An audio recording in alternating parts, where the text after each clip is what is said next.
Welcome to today's session.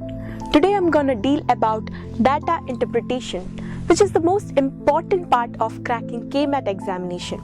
And this is important because data interpretation is the thing which we generally go wrong or takes or consumes most of our time. And now I'll teach you the tricks and tips how to solve the data interpretation easily.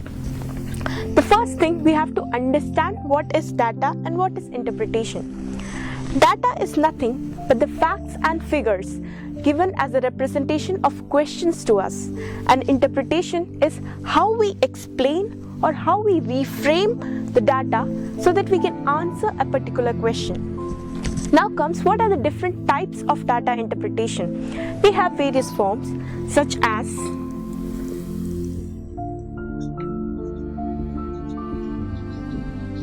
tables,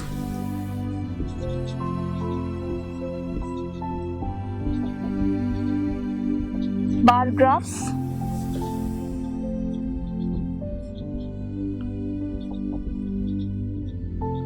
line graphs,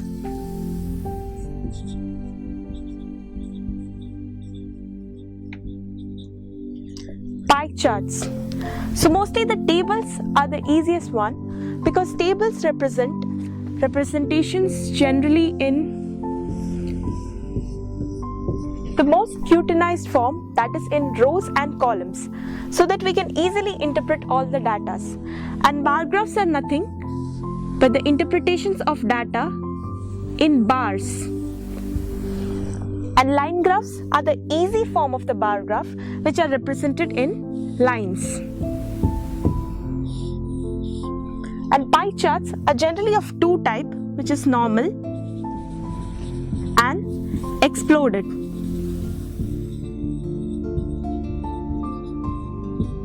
Normal, which are represented inside the circle, and exploded, which are little brought out.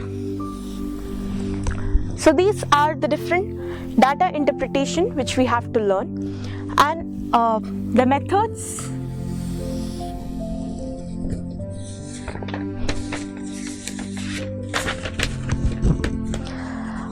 There are various concepts which is required to solve the questions of data interpretation, which is, first one is average.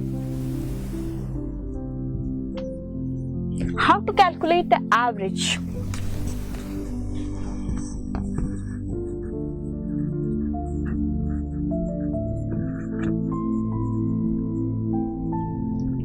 Sum of all variables by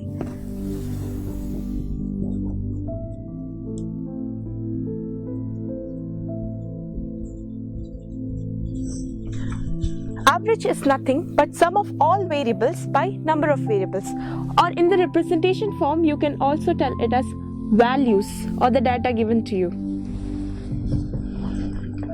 The next most important thing is ratios. What are the ratios? Ratios are nothing but the values or the variables interpreted in the simplest form. For example, so these are the form of ratios which can be also written as, what is percentage?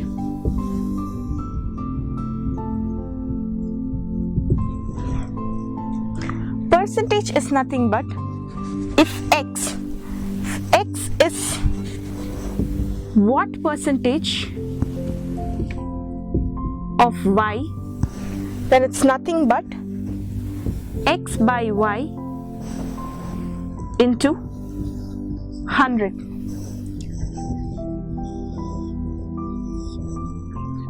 This is a concept which we generally tend to know, but in the exam point of view, we forget to apply. So x is what percentage of y? So x by y into 100. An easy method of solving this, if we get some questions like, what is 77% of 64?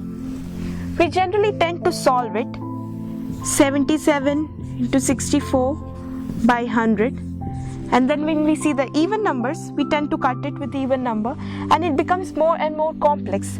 Instead of this process, 64 is the 100%, then 32 is the 50%, and then 16 is the 25%. Now when we have to know the 77% of it, it becomes much more easier than this method. And now we are going to deal with the tricks and tips of how to interpret the data for the KMAT examination. Because interpretation of data when we get the question paper is most important, and how to do it, these are the process. So first thing is read and understand the question. Reading and understanding the question once you get the question paper is most important part, because generally we tend to skip some of the line of questions, question paper part, which is most important, and in turn it leads to wrong interpretation of data. Therefore the answer we get is also wrong. So please tend to read and understand the question completely. Then comes the second part. Once you read and understand the question, have an analysis of the data. Whatever data are given to you, please analyze those data in sequence so that you get to know what all are the requirements of your answer. Avoid unnecessary data. The unnecessary data are purposefully provided into a question so that you tend to get entangled with the unnecessary data and you skip out the necessary data. So please tend to avoid the unnecessary data provided in the question. The next thing is skip the questions if it is too lengthy. The reason why we tell to skip the questions when it is too lengthy is in the time which you attend one single question, maybe in that particular time you can attend 2 or 3 or 4 of that question of similar kind. Just because the question is lengthy, it consumes your time, and in turn you need to skip 3 or 4 questions in the same line. So if you are getting a 4 mark for the question, lengthy question which you attended, and you tend to skip 3 or 4 questions in the same sequence, then you will be in loss. So please tend to skip the question which you feel is too big and it's time consuming, and in turn solve the other questions in the same sequence. The next thing comes in time consuming is jump the steps. Jumping the step is one of the most important part, because in general we are taught to solve questions step by step, but when it comes to competitive exams, please make sure that you skip the unnecessary step and get back directly to the answer, so that the time consuming part of it you will save it and you can use it for other questions. The next thing is convert the units. This we generally tend to miss out in examination. We have to convert the units of answers, because when we get answers in kilometers and the options given are in meters, so please tend to convert the kilometers into meters so that you can answer it better, because it is generally given so that we get confused. So please avoid and convert the units before you tend to tick a particular answer. The next part is learn appropriate values. Learn appropriate values. When we attend any particular competitive exam, we have to know the appropriate values so that it is easy for us to calculate it when we see the question. So here I have a question something like 5,42,678 divided by 1,81,234. This seems to be a very big number, and we seems to get confused